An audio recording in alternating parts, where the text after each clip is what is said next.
ഈ ക്ലാസ്സിൽ പറയാൻ പോകുന്നത് ഇംഗ്ലീഷ് സെൻറ്റൻസിനെക്കുറിച്ചും 4 തരത്തിലുള്ള സെൻറ്റൻസുകളെക്കുറിച്ചുമാണ് പറയുന്നത്.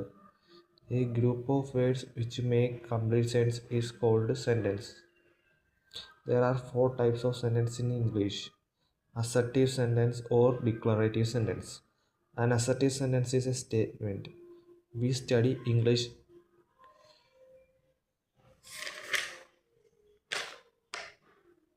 Interrogative sentence. An interrogative sentence shows a question. Do you speak English?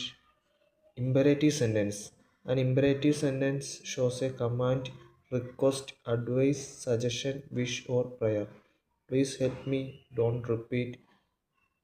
Exclamatory sentence. An exclamatory sentence shows a strong or sudden feeling. Example, alas, what a pity. തുടർന്ന് വീഡിയോകൾ ഉണ്ടാകുന്നതാണ്. നിങ്ങളുടെ വിലയേറിയ സഹകരണവും സപ്പോർട്ടും ഉണ്ടാകുക. ലൈക്ക് ചെയ്യുക, സബ്സ്ക്രൈബ് ചെയ്യുക, ഷെയർ ചെയ്യുക ചാനൽ.